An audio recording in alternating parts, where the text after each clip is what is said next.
Syria में तख्तापलट के बाद मुल्क में अंतरिम सरकार बन गई है। माना जा रहा है कि जल्द ही सीरिया में शरिया कानून को भी लागू किया जा सकता है। बशर अल असद के शासन के समय सीरिया एक सेक्युलर राष्ट्र के रूप में स्थापित था, लेकिन अब देश को पूर्ण इस्लामिक राष्ट्र बनाया जा सकता है। लेकिन इन सभी चिंताओं से इतर अमेरिका और चीन ने सीरिया में तख्तापलट के बाद पहली बार बयान जारी किया है। अमेरिका ने तख्तापलट के बाद पहली बार स्वीकार किया है कि वो सीरिया में तमाम विद्रोही गुटों के संपर्क में है। जी हां, अमेरिकी विदेश मंत्री एंटनी ब्लिंकन ने इस बारे में कहा, अमेरिका सीरियाई विद्रोहियों के साथ सीधे संपर्क में है जो बशर अल असद के तख्तापलट के बाद सीरिया पर कंट्रोल कर रहे हैं। खासतौर पर लंबे समय से लापता अमेरिकी पत्रकार ऑस्टिन टाइस के मामले में अमेरिका एचटीएस के साथ सीधे संपर्क में है। सीरियाई लोगों के लिए हमारा संदेश ये है कि हम चाहते हैं कि सीरियाई नागरिक भविष्य में सफल हों और उन्हें हर काम में मदद करने के लिए हम तैयार हैं। सीरिया में अल्पसंख्यकों और महिलाओं सहित सभी सीरियाई लोगों के अधिकारों का सम्मान किया जाना चाहिए। मानवीय सहायता उन लोगों तक पहुंचने में सक्षम होनी चाहिए जिन्हें इसकी जरूरत है।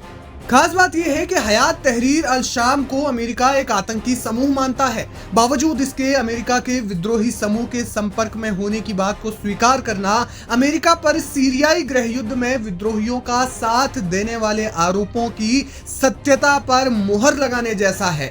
अमेरिका के अलावा चीन ने भी पहली बार बयान दिया है। चीन के विदेश मंत्री वांग यी ने मिस्र में अपने समकक्ष से बात की। वांग यी ने सीरिया में पारदर्शी राजनीतिक प्रक्रिया की बात की। उन्होंने कहा कि चीन सीरिया में घरेलू राजनीतिक प्रक्रिया का समर्थन करता है जो सीरिया के नेतृत्व वाली और सीरिया के स्वामित्व वाली होनी चाहिए। सीरिया में एक राष्ट्र पुनर्निर्माण योजना होनी चाहिए जो सबके साथ बातचीत के माध्यम से लोगों की इच्छा पूरी करे।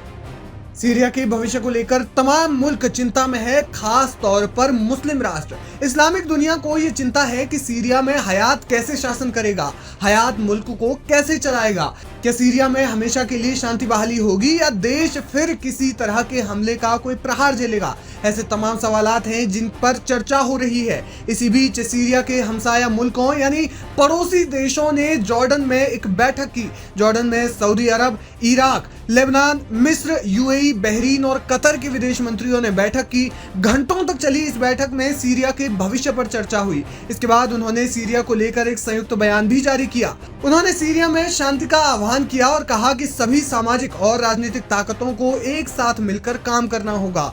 8 अरब लीग के देशों के शीर्ष राजनयिकों ने जॉर्डन में एक बैठक में राष्ट्रपति बशर अल असद को सत्ता से बेदखल करने के बाद सीरिया को लेकर कहा कि नई सीरियाई सरकार में सभी राजनीतिक और सामाजिक ताकतों का प्रतिनिधित्व होना चाहिए और किसी भी जाति या सांप्रदायिक तथा धार्मिक भेदभाव के खिलाफ चेतावनी दी और सभी नागरिकों के लिए न्याय और समानता का आह्वान भी उन्होंने किया। बयान में कहा गया है कि सीरिया में राजनीतिक प्रक्रिया को संयुक्त राष्ट्र और अरब लीग द्वारा सुरक्षा परिषद के प्रस्ताव 2254 के सिद्धांतों के अनुसार समर्थन दिया जाना चाहिए। आपको बता दें कि सिद्धांत 2015 का एक प्रस्ताव है जिसमें बातचीत के जरिए समाधान की वकालत की जाती है।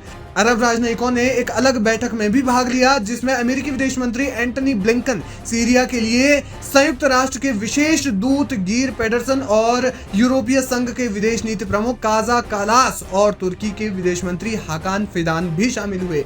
बहरहाल सीरिया में स्थिति क्या होगी, सीरिया में जो नई सरकार है वो क्या कदम उठाएगी और सीरिया के नागरिकों के हितों के लिए क्या कुछ फैसले लेगी, ये देखना बेहद अहम है।